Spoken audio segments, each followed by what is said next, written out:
ವೇದಿಕೆ ಹೋರಾಟಕ್ಕೆ ಏನೇ ಬರಲಿ ಕನ್ನಡ ಭಾಷೆಯನ್ನ ಹಗುರವಾಗಿ ಪರಿಗಣಿಸಿದ ತಮಿಳು ನಟ ಕಮಲ್ ಹಾಸನ್ಗೆ, ತಮಿಳು ಭಾಷೆ ನಟ ಕಮಲ್ ಹಾಸನ್ಗೆ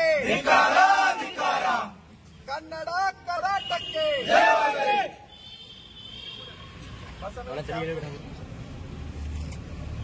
ಕರ್ನಾಟಕ ರಕ್ಷಣಾ ವೇದಿಕೆಗೆ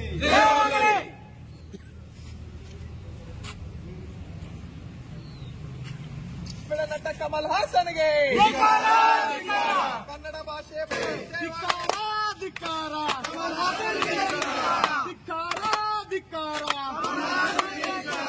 ಬೇಕೇ ಬೇಕು ಬೇಕೇ ಬೇಕು ಎಲ್ಲಿವರೆಗೆ ಹೋರಾಟ ಎಲ್ಲಿವರೆಗೆ ಹೋರಾಟ ಎಲ್ಲಿವರೆಗೆ ಹೋರಾಟ ಬೇಕೇ ಬೇಕು. ಕನ್ನಡದ ಭಾಷೆಯ ಬಗ್ಗೆ ಬಾರಿ ಹಗುರವಾಗಿ ಮಾತಾಡಿ ಕನ್ನಡಿಗರ ಕೆಂಗನಿಗೆ ಗುರಿಯಾಗಿದ್ದಾರೆ. ಯಾಕಂದ್ರೆ ಮೋಸ್ಟ್ಲಿ ಕಮಲ್ ಹಾಸನ್ ಅವ್ರಿಗೆ ಗೊತ್ತಿಲ್ಲ ಕನ್ನಡದ ಇತಿಹಾಸ, ಕನ್ನಡದ ಭಾಷೆಗಿರುವಂಥ ಲಿಪಿಯ ಇತಿಹಾಸ ಸುಮಾರು 3-4 ವರ್ಷಗಳ ಹಳೆಯ ಇತಿಹಾಸ ಕನ್ನಡದ ಭಾಷೆಗಿದೆ. ಹಾಗಾಗಿ ಏನೋ ಅವರು ಯಾರೋ ಒಂದು ತಮ್ಮ ಮಾತಿನ ಚಪಲಕ್ಕಾಗಿ ತಮಿಳು ಭಾಷೆಯಿಂದ ಕನ್ನಡ ಭಾಷೆ ಹುಟ್ಕೊಂಡಿದೆ ಅಂತ ಹೇಳಿದ್ರ ಮುಖಾಂತರ ಅಲ್ಲೇನೋ ತಮಿಳುನಾಡೊಳಗೆ ಅವರು ಒಂದು ಸ್ಟಾರ್ ಪ್ರಚಾರ ತಗೊಳ್ಬೇಕನ್ನೋ ಕಾರಣಕ್ಕಾಗಿ ಈ ರೀತಿಯನ್ನ ಹೇಳಿಕೆ ಕೊಟ್ಟು ಇಲ್ಲಿ ಕರ್ನಾಟಕದೊಳಗಡೆ ಕನ್ನಡವನ್ನು ಅವಮಾನ ಮಾಡಿಸುವಂಥ ಕೆಲಸ ಮಾಡ್ತಾ ಇದ್ದಾರೆ. ಅದಕ್ಕೆ ನಾವು ಕರ್ನಾಟಕ ರಕ್ಷಣಾ ವೇದಿಕೆ ಬೆಳಗಾವಿ ಜಿಲ್ಲಾ ಘಟಕ ಇಡೀ ರಾಜ್ಯದ ಕನ್ನಡಿಗರು ಯಾರೂ ಕೂಡ ಸಹಿಸುವುದಿಲ್ಲ. ಇವತ್ತು ನಾವು ತಕ್ಷಣವೇ ಕಮಲ್ ಹಾಸನ್ ಅವರು ಕನ್ನಡಿಗರ ಕ್ಷಮೆಯನ್ನು ಯಾಚಿಸಬೇಕು. ಕನ್ನಡಿಗರ ಏನು ಈ ರೀತಿ ಕನ್ನಡ ಭಾಷೆಗೆ ಅವಮಾನ ಮಾಡಿದ್ದಾರೆ ಆ ಮಾತನ್ನು ಹಿಂಪಡ್ಕೋಬೇಕು. ಇಲ್ಲ ಅಂತಂದರೆ ಮುಂದಿನ ದಿನಗಳಲ್ಲಿ ಕರ್ನಾಟಕದೊಳಗಡೆ ಯಾವುದೇ ಕಮಲ್ ಹಾಸನ್ ಚಲನಚಿತ್ರ ಆಗಿರ್ಬೋದು, ತಮಿಳು ಚಲನಚಿತ್ರ ಆಗಿರ್ಬೋದು, ನಾವು ಇಲ್ಲಿ ಚಲನಚಿತ್ರ ಪ್ರದರ್ಶನ ಮಾಡ್ಲಿಕ್ಕೆ ಅವಕಾಶ ಮಾಡಿಕೊಡೋದಿಲ್ಲ.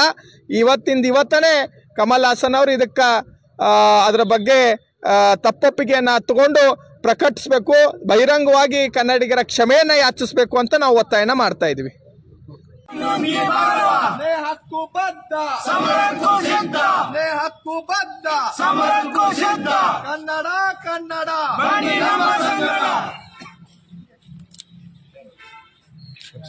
ಕರ್ನಾಟಕ ರಕ್ಷಣಾ ವೇದಿಕೆಗೆ ಏನೇ ಬರಲಿ ಏನೇ ಬರಲಿ ಎಲ್ಲಿವರೆಗೆ ಹೋರಾಟ ಎಲ್ಲಿವರೆಗೆ ಹೋರಾಟ ಎಲ್ಲಿವರೆಗೆ ಹೋರಾಟ ಎಲ್ಲಿವರೆಗೆ ಹೋರಾಟ. ಧಿಕ್ಕಾರ ಧಿಕ್ಕಾರ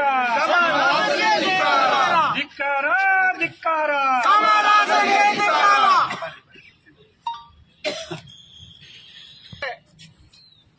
ನಿನ್ನೆ ಒಂದು ಕಾರ್ಯಕ್ರಮದೊಳಗಡೆ ತಮಿಳು ನಟ ಕಮಲ್ ಹಾಸನ್ ಅವರು ಒಂದು ಉದ್ದಟತನದ ಕನ್ನಡದ ಭಾಷೆಯ ಬಗ್ಗೆ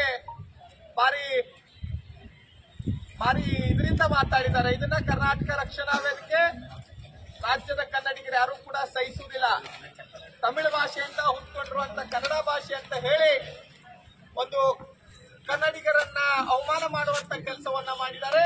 ಅದಕ್ಕೆ ಇವತ್ತು ಬೆಳಗಾವಿಯ ಜಿಲ್ಲಾ ಘಟಕದ ವತಿಯಿಂದ ಕಮಲ್ ಹಾಸನ್ ಅವರಿಗೆ ಎಚ್ಚರಿಕೆ ಕೊಡುವುದ್ರ ಮುಖಾಂತರ ಇಡೀ ತಮಿಳುನಾಡು ಚಲನಚಿತ್ರ